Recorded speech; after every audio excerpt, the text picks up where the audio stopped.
Qing was the last dynasty in ancient China, so Qing rulers could learn lots of lessons from other dynasties.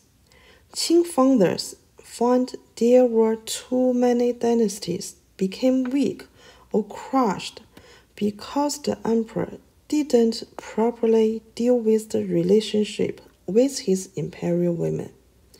So, Qing founders set a series strict rules to regulate the behavior of the emperor and his imperial women. The wars happened among imperial women, which you usually see in the Qing dynasty TV dramas, rarely happened in real history. Different with other dynasties, Qing inner court was really peaceful. To prevent the emperor spent too much time with consorts, Qing founders set many rules about the process how the emperor sleep with his woman. Qing emperor couldn't sleep with an imperial woman without empress agreement.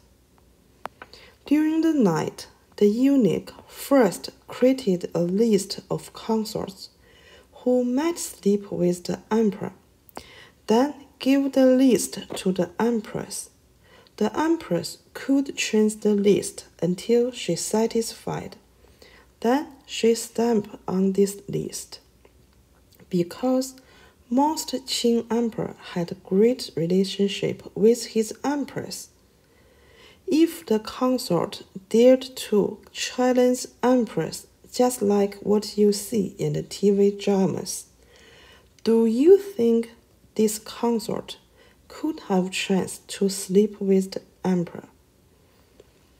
After the final version of list was decided, the eunuch put those women's 绿头牌, which is a nameplate with green head, on a plate, then send it to the emperor.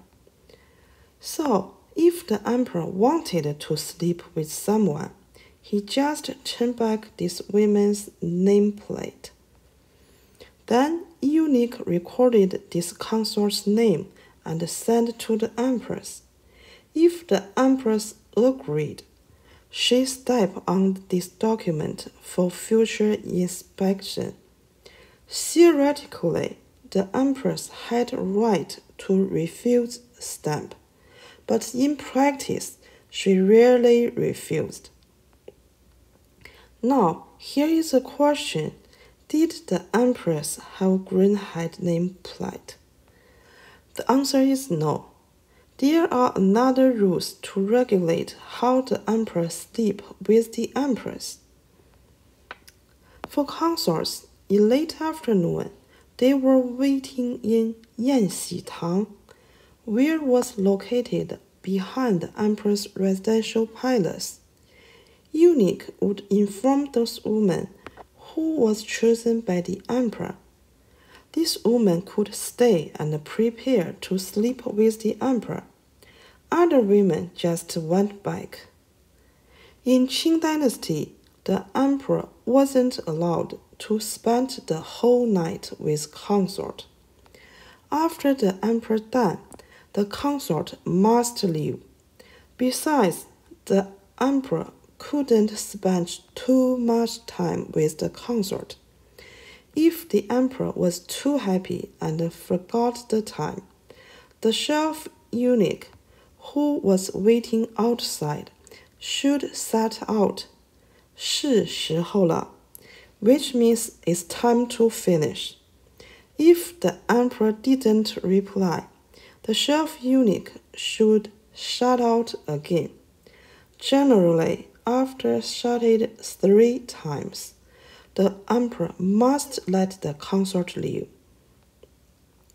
If you are curious about how long the emperor could spend, unfortunately, there wasn't records about it.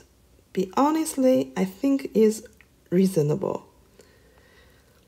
For Empress, because she was Empress' wife, there were special rules for her.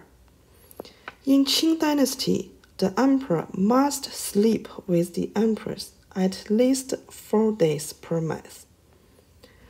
Those days were 2 days when moon was full, and 2 days when moon disappeared.